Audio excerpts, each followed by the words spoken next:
poeta, periodista, con su ponencia La poesía en el centro.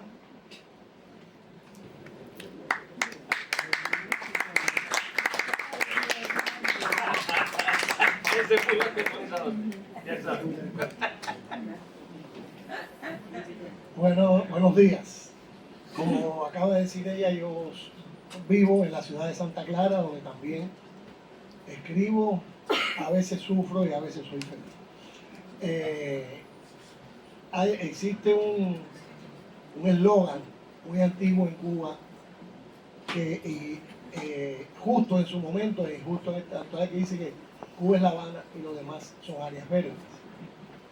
Se decía así. Yo digo, bueno, Cuba es La Habana y lo demás son periferias, si lo podemos traducir. Es una de las grandes desigualdades, asimetrías, desequilibrios que heredamos del colonialismo y del neocolonialismo. La concentración institucional y de intelectuales de valía en las grandes ciudades, sobre todo en las capitales, en el caso de Cuba muy específicamente en La Habana, con algunos focos de interés allá en el oriente de Cuba, Santiago, Holguín, Santa Clara, pero siempre focos muy en una gran desventaja institucional por la poca proliferación institucional que existía cuando emergimos a esta vida revolucionaria. Una de las grandes y más importantes tareas de la revolución fue diversificar, romper ese desequilibrio, llenar de instituciones el país para que pudiera los artistas, los intelectuales, los poetas pudieran hacer una vida amparado por esa lógica institucional de lo que son las distintas instancias que dirigen la cultura. Antes fue un Consejo Nacional, después un ministerio. Para la felicidad nuestra, a partir del 76 un ministerio. Entonces, el lugar donde yo resido dice la provincia en el centro, la poesía en el centro, ¿no? El centro de Cuba no es solo Villa Clara, Santo Espíritu, Cienfuegos, el Ciego de Ávila.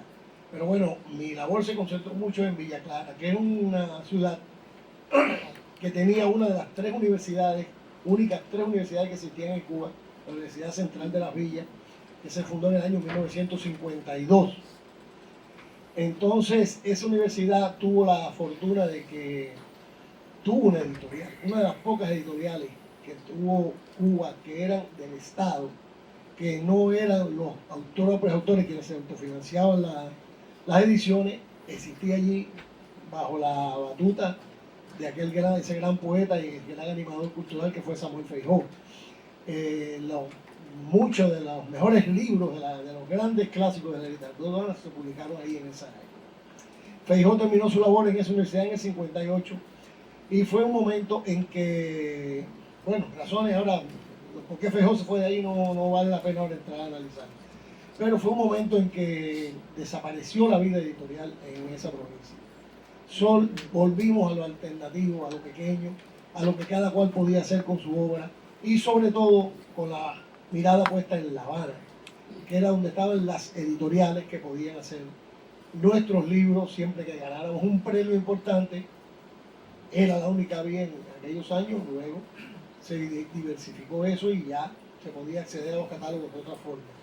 Entonces en Villa Clara, al triunfar la revolución, estaban vivían, estaban vivos 7 personas que habían podido publicar libros, no por su autogestión, solo 7 personas.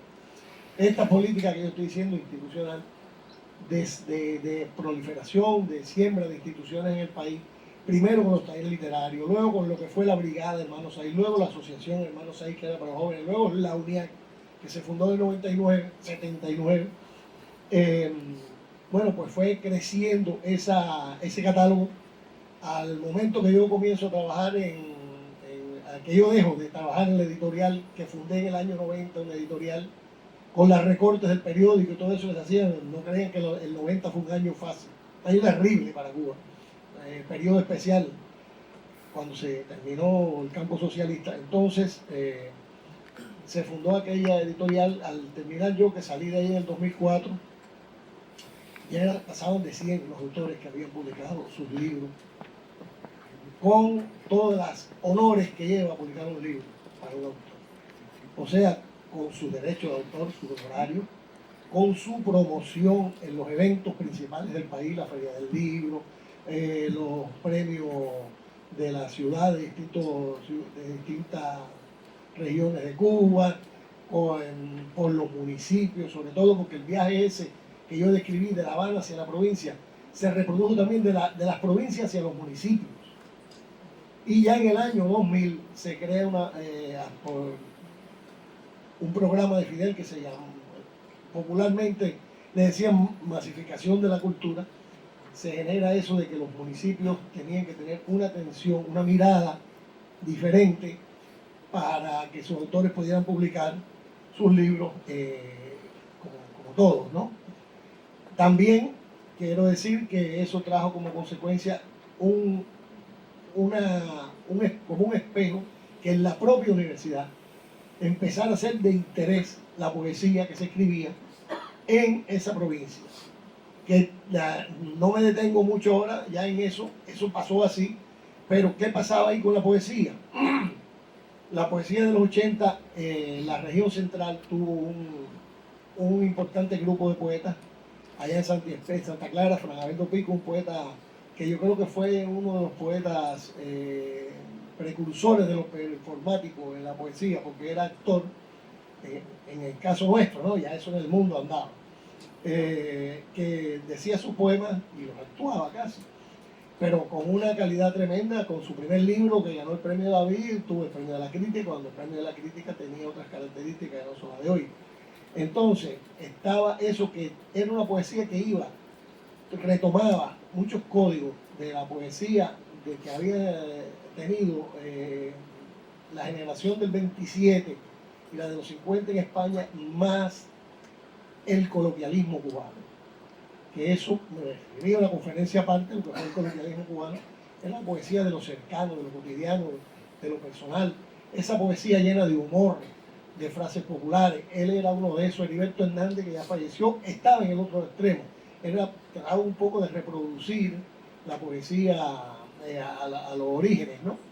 Y así un grupo de poetas, pero que no puedo tener, porque me quedan solo 2 minutos y algo más.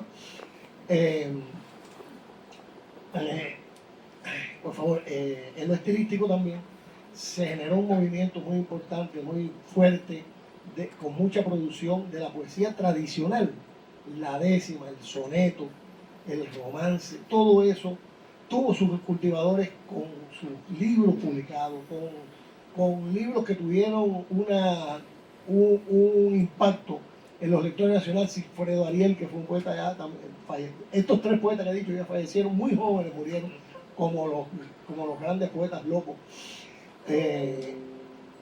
Sigfredo Ariel, Aristides Vega, Liumila Quincosa de Santi Espíritu, Rigoberto Rodríguez Tensa. Cuando usted empieza a mirar, toda esa zona estaba llena de poetas. Todo eso fueron poetas que nacieron al calor de las políticas institucionales que yo acabo de describir, o describí hace unos minutos. Entonces, nosotros iniciamos esa editorial.